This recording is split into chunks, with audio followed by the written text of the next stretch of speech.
Hi, welcome to the next edition of Sweet Decks. I got 5 O's. Let's go ahead and get into the 3 lists that I have that are tempo oriented. So there's been some new cards like a card from the Enduring Cycle, plus a few other cards that we've already talked about, and plus ninjas. So gotta stick around for those. So if you like this series, make sure you smash that like button, subscribe, hit that bell notification for future videos. We're on our way to 2,000 subs. Let's get there together. Let's get into these deck lists and see talk about them. And let's get into it.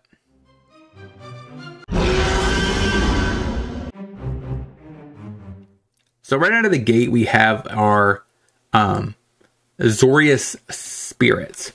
Now this deck, of course, is playing 4 copies of the brand new Enduring Glimmer, which draws an extra card basically whenever you play a spirit, which once per turn though it triggers. So it is a little weird. In some ways it's better than the 4-drop and more of a Bant oriented one where you care about the 3 mana value. But in this version, I do wonder if it should be like a 3-1 or 2-2 split, especially since, this only triggers once per turn. But without having the flexibility or the power of having Coco to want you to have a bunch of 3-drop creatures, I'm kind of thinking you should probably split them up. We actually have one of the blue ones down here, so I think this should be one in the main over one enduring one. But again, I'm not a Spirits player. If you're a Spirits player, let me know in the comment section why you think 4 in the main and 1 side is better. But other than that, we have our typical Spirits. It's Wanderer, Shackles, Rattles, and Supreme, and Spell Queller for a little bit of counter magic. We have our 2 copies of Wandering Emperor. It's a flash-based Planeswalker that gives us a little bit of removal, pumps our spirits. Kind of a nice addition, plus it generates tokens. 2 Skyclave Appetizers as a way to have a little bit of removal, plus our Sheltered by Ghosts, which this deck primarily used to help bridge the matchup against Rakdos' Prowess. Because it was such a dominant deck of the RC, at least number-wise. It makes a lot of sense to have a bunch of cards that help in that matchup. So it removes a Heartbearer hero, while also giving you lifelink so you can get in those damages. I don't know, like something on like a Maelstrom Wanderer, just getting really big is kind of nice to gain a bunch of life. We have basically a 1-mana counterspell, mana leak type thing, with 4 copies of Snare. So basically this deck cut the 4 copies of Curious Obsession for the Enduring Innocence. Maybe that's a good call, actually. This actually has a little bit more value, and it doesn't require you to attack, otherwise you lose it.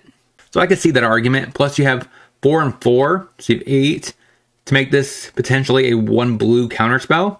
Sideboard, we have 2 Ghost Vacuums, kind of a graveyard hate. I'm not sure if it's better than Hearse, but it's new, so they want to play it. 2 High Noons as a way to fight through combo decks. Also pump-based aggro decks like Rakdos Aggro. 4 Portable Holes for Rakdos Aggro and other aggro-aggressive decks. 2 3 Steps Ahead. Additional counter magic. A little bit of card draw. So against control, probably just want to trim back on our Sheltered by Ghost. Up a couple copies of 3 Steps Ahead, a Disdainful Stroke. Seems like a good choice. 1 Get Lost as a way to fight through Planeswalkers enchantments, so that's kind of nice. Against aggro, we have additional copies of Skyclave Appetizers and Knockout Blow to gain a little bit of life against red-based aggro decks, and costing 1 white, so it's pretty nice. Against grinding matchups like mid-range and control, we have an Enduring Curiosity as a way to draw extra cards. In that particular matchup, like I said, you do want to cut Sheltered by Ghosts, Skyclave Appetizers, so you do have a lot of room there to bring in a bunch of cards. That's 6 slots. You want to bring in Get Lost, Stroke, Head Ahead. And that's essentially it. 1, 2, 3, 4, 5. So you have 5 cards you want to bring in while you have 6 cards to cut. So it's definitely a good way of sideboarding. So I do think this deck is pretty interesting. Let's get into the next list. Through PayPal, I'm offering for $20 play your deck through League. I also give you an article about how to improve the list, and as well as some sideboard guides in very particular matchups. If you want to check out the link, it's in the description. Now, let's get back into the video. So one of the breakout lists of the RC was the brand new Selesnya Coco deck, Taxes. I consider this more of a tempo deck based on how it actually pilots. So you can kind of just stop them from playing Magic by just playing Archon of Emeria instant speed with a Coco. Also, you can Coco into an Interrupter just to basically tempo out your opponent. Thalia also helps tempo out your opponent by making the removal spells cost more. 8 Elves to help us get into our 3-drops early or our Coco a turn before. Our payoff in the game is Tyvar as a way to just overrun our entire board. We have a Kin's Eye Curator, a good against something like Phoenix, where you actively want to exile their graveyard. We have our 2-drop here, Kellen, as a way to draw extra cards, make a map if you need to. 4 Peacekeepers to push out sweepers, rafts, removal, whatever. Even it's a fairy. There has been times where honestly I just push back to fairy, let's say, and now they have to pay mana to activate their actual abilities. So that's kind of nice, a way of just kind of locking your opponent out of the game. We have 4 Elite Spellbinders. We could do that with Coco at their draw step. Maybe just push off their draw card, their card they drew the turn. We have Skyclave Appetizers to help tempo out against aggro decks, remove their stuff. Sideboard, though, we do have 3 copies of Werewolf Bodyguard. You definitely want to cut your even Interrupters and Spellbinders and aggressive matchups. Bring in your Bodyguards and your knockout blows. Plus Split Up. And depending on the matchup, you also want Harpooner. Really good against Shredder. Really good against Slick Shot Show Off. So keep that in mind when you play this deck. I played a little bit while I was at the RC, just on Arena. And that is a very common line where you kind of want to bring these in, get rid of a show off, which is just really good. Outland Liberator as a way to fight through temporary lockdowns, get rid of problematic enchantments and artifacts. 2 Rest in Peace for Graveyard Hate for Phoenix and Fang. 2 Knockout Blows, like I said, for red-based aggro decks. Werewolf Bodyguard, good against mid-range attacking-based strategies where they actually want to play a big thing, like Atraxa or whatever, and smash face. Also good against, like I said, good aggro. Yeah, Sharn as a way to fight through Rakdos Sacrifice. And there wasn't actually another matchup that I brought him in when I was doing some testing with the deck to stop them from doing a certain thing. I'm trying to think what it was. It wasn't necessarily the, Capana lands where they sack their Capana lands to get a bunch of effects.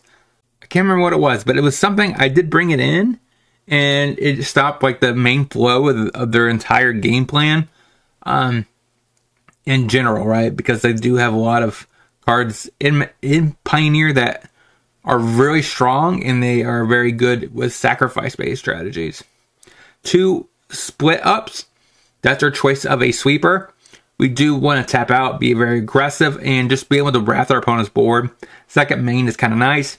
1 Elspeth Resplendent. Good against mid-range and control, which we could bring in, get a little extra card advantage, dig for another 3-drop, post a Wrath. It doesn't get got by Farewell, so that's kind of nice. And that is basically Selesnya Taxes for Pioneer. We got one more deck to cover. Let's get into it. So last deck to cover is Dimir Ninjas. This deck has 8 ninjas in the actual list, minus the 4 Kaidos. We have Mockingbird to copy our Miscreants, which actually is kind of funny. Just so you can draw a bunch of cards off these 2 little loops. So actually, I was playing the Tapper in my deck for the video. I probably should have just done Mockingbird. Kind of performs a similar role. It also draws a bunch of cards, which is kind of nice. We have 4 Ornithopters as a way just to turn 1 or turn 2 attack with it, and then do Hacker, or even the Rat Ninja Lord. 4 Brazen Borrowers as a nice 3/1 flyer that we can keep looping back and forth. Also, just keep rebuying basically the bounce effect, which can be nice in certain matchups. 4 Pushes for removal for aggro. 4 Thought Seizes for control and combo in mid-range. 1 Spell Pierce at the bottom for Wrath protection, removal protection, combo protection. Sideboard, we do have 2 cut downs for additional removal against something like Rakdos Prowess. But keep in mind, cut down kind of stinks against decks like that in a way, because they just react by casting more pump spells, which basically means you pump your creature out of a 5 base power toughness together, which fizzles the card. 2 Duresses for mid-range combo and control. 2 Drowners for a little bit of removal. Pseudo removal we could bring in from the board. 2 Kaidos for the grinding matchups to draw extra cards, while also potentially digging for Brazen Borrower or anything like that in the last mode, in the emblem. 3 Hearses for Phoenix and Fang. Spell Pierce and Negate for a little bit of help against control. And heavy amounts of Planeswalkers, removal. Then we have a Dispute for the similar matchups. And then a Gust as a way to fight through green base stacks. That is our 3 tempo decks for Pioneer. So let me know down in the comment section what you guys thought about these lists. Which list was your favorite? Which list should I try on stream? I want to know all that down in the comment section. And I will hope you guys have a great rest of your day. And I'll talk to you soon. Shout out to all my supporters. And if you want to see any other content from me, check out either one of these 2 videos and playlists. And I'll talk to you soon.